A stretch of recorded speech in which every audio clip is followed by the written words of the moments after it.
Okay, good afternoon, everybody.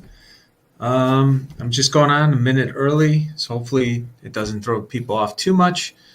But just want to start by saying the markets have had another really strong day. Nasdaq was up over 1%. The S&P was up 65 basis points. The Dow Jones up 50 basis points. I think small caps weren't up too much, but they've had a heck of a run last week as well. And you know, it's just more of the same. Everything just keeps going up. The risk trade is put back on. People are not concerned at all with regards to risk in the economy, which is pretty disturbing. But once again, this is for educational purposes only. Please consider talking to a professional if you don't have the expertise to make your own decisions. I ended up cutting. I bumped into something and kind of had that, by the way. I didn't get punched. Maybe somebody saw me that I'm doing some voter integrity stuff and they came in and punched me. That wasn't the case. But anyways, the markets continue to climb even though there's a lot of reason to be concerned. And there's a saying in Wall Street that says the markets go up with the wall of worry. And what I would say to that issue with regards to the markets continuing to climb is go back a year ago, look at how much your portfolio had gone up or down during the month of March, how much it went down during the low point of March, and then ask yourself, what were you comfortable with regards to, in hindsight, what would you have been comfortable with? And then from that, hello everybody, hello Jen, hello Shiva, as well as Jules. What that number would look like, and then from that information of what you think you would have been comfortable with, make sure that your exposure today is similar to how much things could have fallen, how much things could fall today based on how much they fell a year ago. Because if you look at what's happening in the world around us and how much debt the United States has taken on, the U.S. has taken on between 2 years, based on the budget deficit that's forecast for this year and the budget deficit of last year, it's going to be close to $6 trillion with the T. Now, to give you an idea how much money that is, each $1.5 trillion is, $1.5 trillion is the equivalent of 1.5 million millions in a 1.5 trillion. So there's 150 million Americans in this country. So each $1 trillion of debt that we took on is the equivalent of about a little over $6,000. So if we took on $6 trillion of new debt, then the average American worker is on the hook for $36,000 of new debt, courtesy of our government in the past 18 months.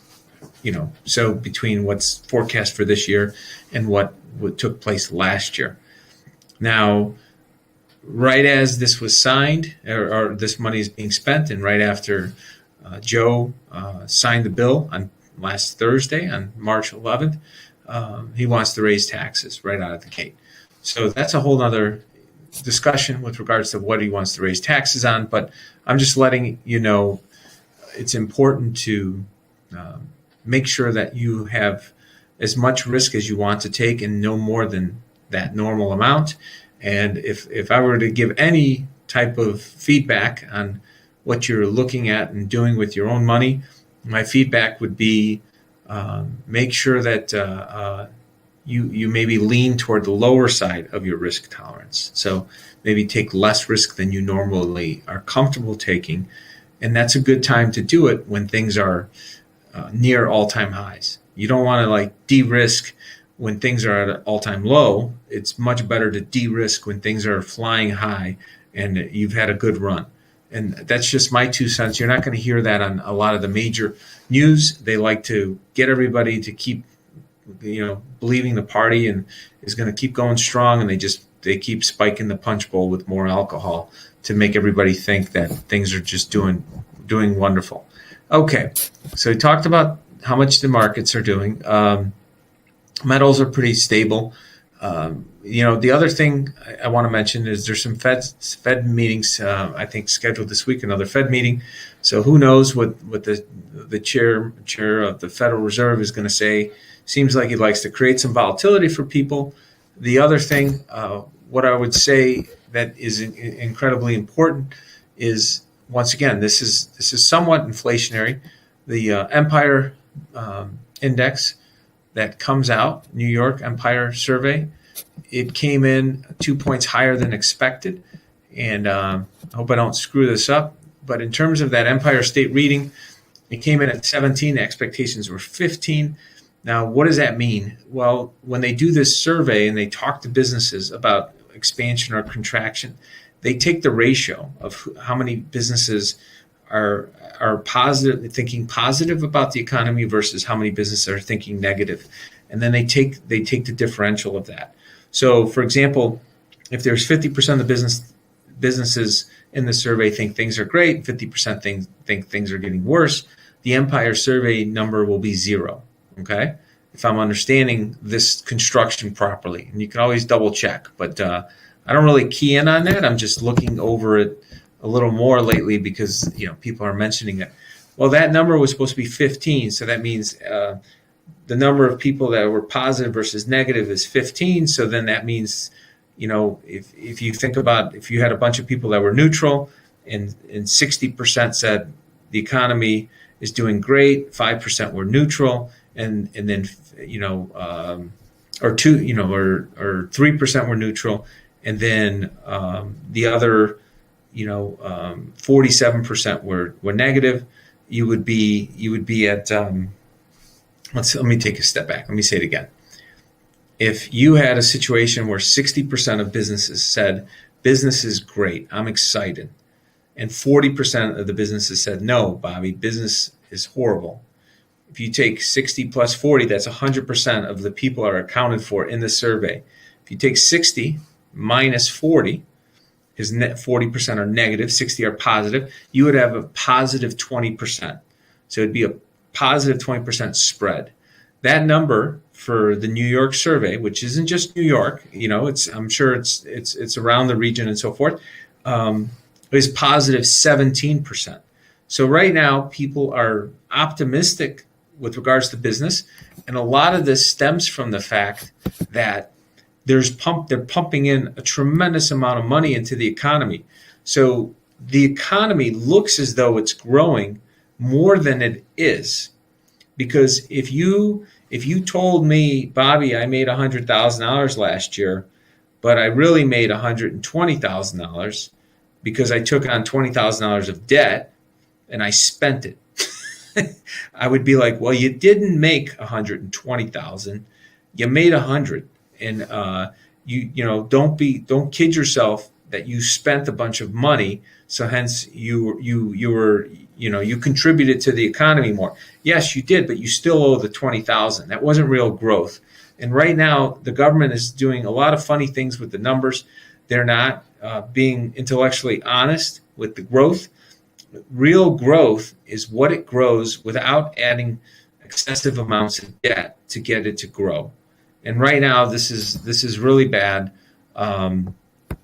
It seems as though it's going to get worse, because now they're talking, after they just passed this $1.9 trillion spending bill, they want to do another spending bill of $2 to $4 trillion. So think about that. They just passed one that was 1.9. Now they're looking to do another one that's $2 to $4 trillion. So this is really bad stuff, folks.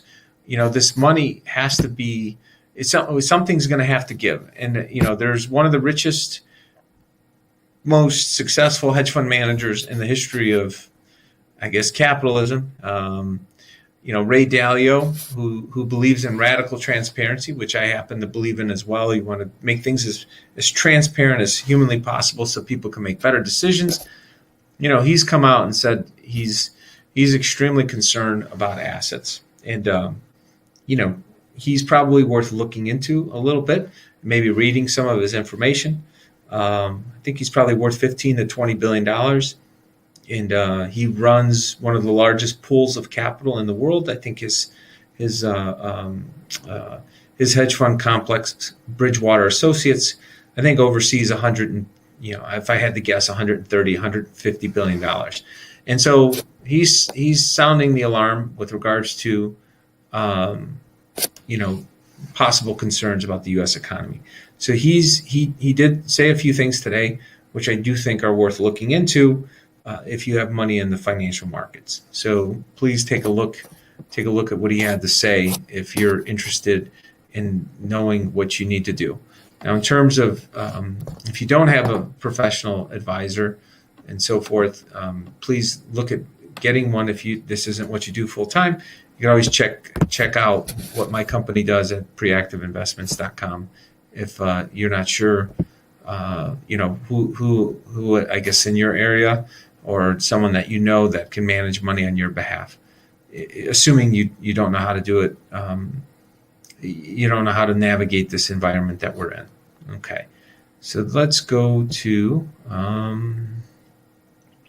just want to hit on a couple other things. Okay, so yeah, I talked about that this morning with regards to the income taxes above anybody who makes $400,000. There's taxes that they're going to put on to increase the cap gains if you have $1 million or more of income. So that's going to possibly be a big change. With regards to this whole situation with the virus, I want to be careful about the language. You should look at the virus and also how the narrative continues to change. I happen to use Bloomberg for data in terms of information, even though I do not like. It's very hard, folks. You want to try to support companies and businesses that have your value and your belief system. But sometimes there's companies that you kind of have no choice because they're the ones that have the data or information that you really need to look at. So you don't want to cut off your nose to spite your face. And right now, this country, there's definitely a transitionary element where new businesses are arriving on the scene to kind of hopefully take away some power from these other businesses that do not have Americans' interests first. They're more of a globalist type of regime. And I do think we're in the middle of that battle. And part of this regime is to trample on the U.S. Constitution. And, Bloomberg had some ads about somebody wearing a mask, and it said, join the revolution, right? And it's extremely disturbing to me because this mask made it look as though they were following a particular cult that we all know what that cult is. It tries to hold itself out as a religion. And now they're trying to normalize this mask behavior for a virus as though it's hip and it's cool. And it's not. It's not hip and it's not cool and never will be hip or cool as far as I'm concerned. And so this madness has to stop sooner rather than later. I'm not exactly sure how it's going to or when it's all going to come to a head.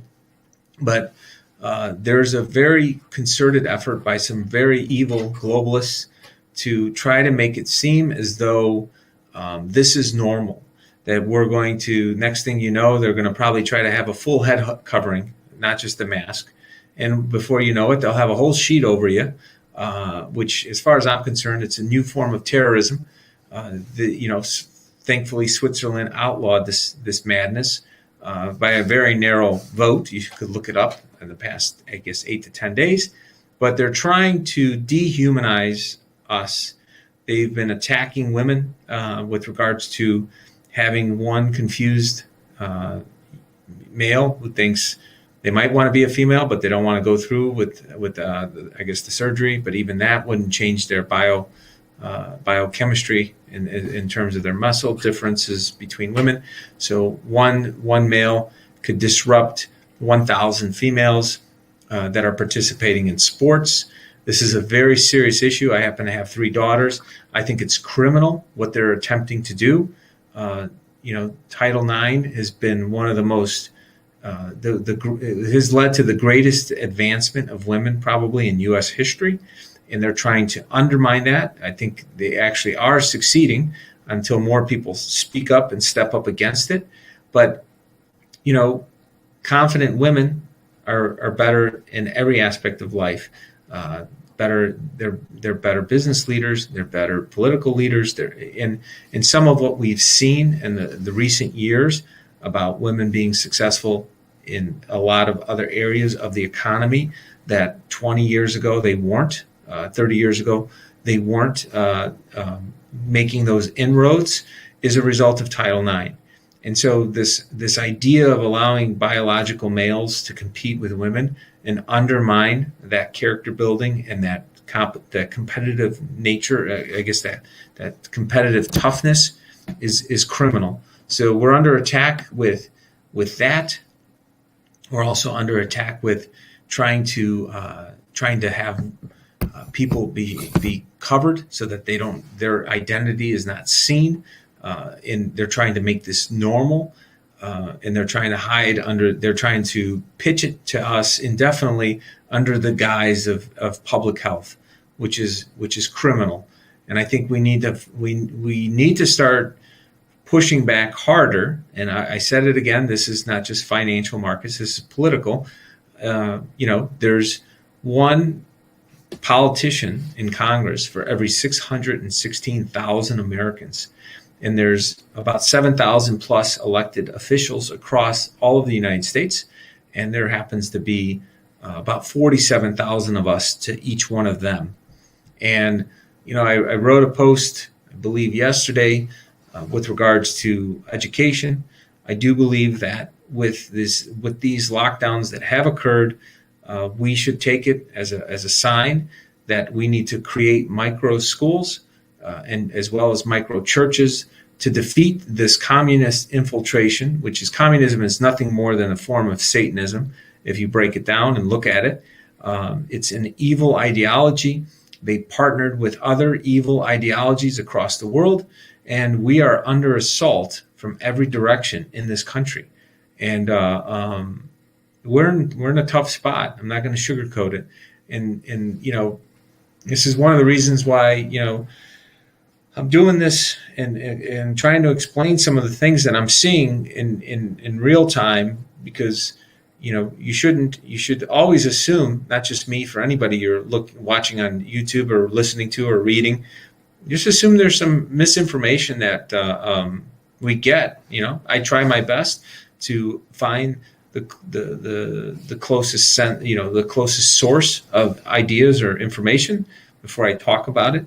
If I don't think it's credible and I don't think I haven't sourced it myself, I don't really like to talk about it. So everything that I try to do in my videos is I try to source it from the direct materials, because I think there's a tremendous amount of lying going on every which way.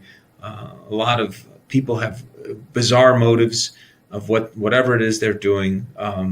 People try to overestimate. People are sometimes overestimating, not maliciously, of how we're going to pull through this without any effort, which is just garbage. You don't get to pull through it unless you put in the effort to pull through it. And so that effort, I keep going back to, it is a spiritual war that we're in the middle of. You need to make sure that you feed your spirit. And you feed your spirit through prayer. You feed it through making sure you take the time to read the greatest book ever written, which is the Bible. And you do it by holding communion with other people that share your values and your beliefs. And you talk through the madness that's taking place in the world, or you listen to people that are sincere in giving you that message. You don't need to spend a whole lot of money to do this, folks. You literally just need to make the time, grab the book, grab a physical book, ideally if you can, and go through it and understand how that's happening. What's happening in the great book is happening in the real world. And then you need to look at doing that for your education, for your kids, so that they're not being indoctrinated. You have to look into it, because if we don't, we're going to be lost as a nation. There's 50 million kids in school children in school between the ages of kindergarten and 12th grade. If we don't make a concerted effort on a family unit level to Start to educate them as to what it means to be an American, what our core principles are, that we're a Judeo-Christian nation, that we follow the Constitution, that 2/3 of Americans bled and died for that Constitution over time, that we fought all these countless wars, and regardless of political leanings, we were Americans first, and we all believed in the Constitution, which is the rule book. We don't go back to that. We're not going to recognize this country within the next. A lot of people don't recognize it already, but you think this is bad. It's going to be far worse than this if we don't start taking the steps to push it back. And I do think that there's enough people that are upset and that are stepping up. And I think we just need to do more and more to get this fixed. And so, please do everything that you can to take control of your responsibility as an American. Let me say that again. You are responsibility for your Americanism. What does it mean to be an American? It means God first. You believe in the Constitution. You want justice for people that are criminals, that people are brought to justice, and you believe in working hard, and working hard will result in you getting your fair share over time, if the game is fair. But if you don't step up and start to fight for these things that I'm talking about, don't be surprised when they try to chip you. They try to keep you locked in within a specific area of space, and they try to do a lot of other things that will clearly violate your human dignity, your human rights, and you think it's bad for you. It'll be far worse for your children and your grandchildren if you don't step up and start behaving and acting like an American and take control of your household, as well as take control of reconfirming your beliefs and ideals that are in these unbelievable documents that have served our humanity, our species, our world so well for hundreds of years, that it would be absolutely horrible for us to be the generation that lost it. So anyways, thank you all for listening. I'll be broadcasting at 8:30. I think I'm on to day number 23 of The Greatest Book Ever Written. Feel free to chime in later if you like. I'm using YouVersion, the Bible in 365 days, if you want to chime in. And I will be on stereo. I might get on there at 8 p.m. for a little bit to talk to some people that want to join in on that, because it's a way I can have a little bit of a dialogue with people that are listening to The Greatest Book Ever Written. So hope you guys consider that. So have a wonderful evening. If I don't see you till tomorrow morning, God bless you and your family and friends, and may God continue to bless the greatest nation in the history of the world. Thank you.